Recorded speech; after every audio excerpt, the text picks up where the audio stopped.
Go ahead and slump in the chair a little bit. Okay. Yeah, that's perfect. That's perfect. George Clayton Johnson. Did you have any nicknames? No. When were you born and where were you born? I was born in a barn outside of Cheyenne, Wyoming.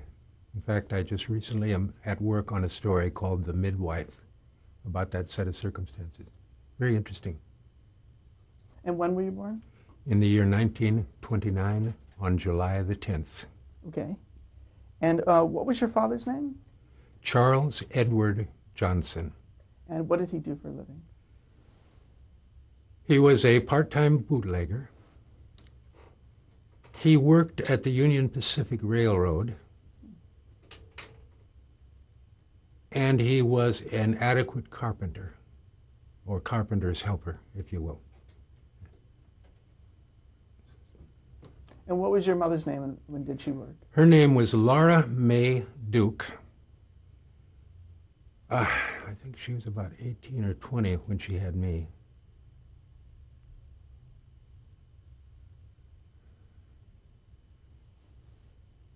Yeah, Laura May Duke.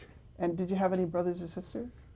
Yes, I had a great number of them. I had an older brother, Charles Edward Johnson, Jr.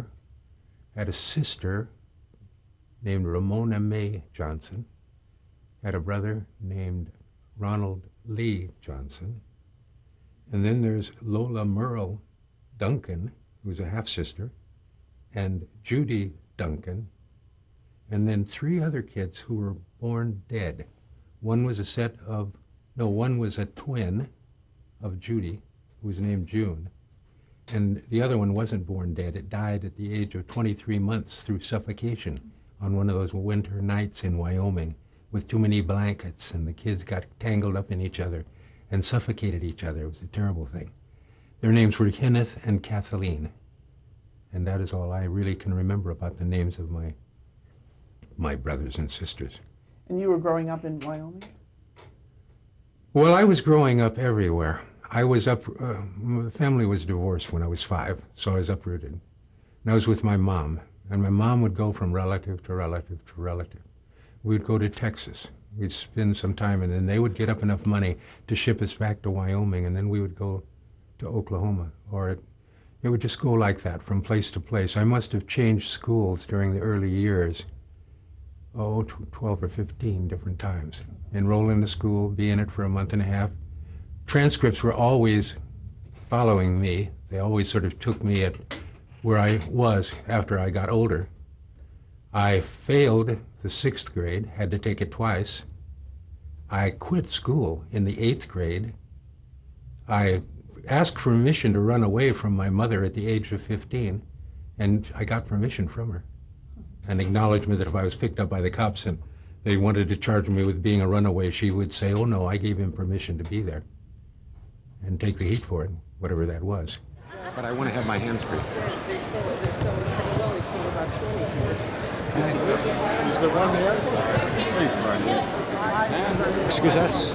Look who I brought with me. Hello, Ray. Hey, it's been years. My God. Yes, but I've seen you. I saw you and your wife yesterday. Yes. Here's your present. Oh, wow. It's your present, Ray. Oh, that's wonderful. I've quoted you on the back of it from a letter you once wrote me. That's my little blurb. And there's a dedication in here. This whole thing is dedicated to you, Ray. Wow. This whole thing, such as it is, I've done. And the little short stories they were doing were awakening people's art spirit. There's a spirit. We talk about the spirit. What do we mean?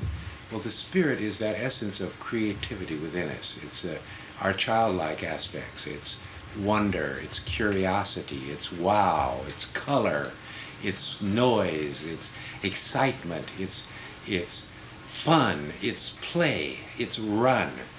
It's a lot of things that children have as an aspect of their personalities that they lose as they grow older and they become educated into being cool, having a limited number of responses to every situation. But in the beginning, they're totally sincere, and there's this kind of a sense of wow. And out of that wow comes all yearning, almost, that this, we're getting this economical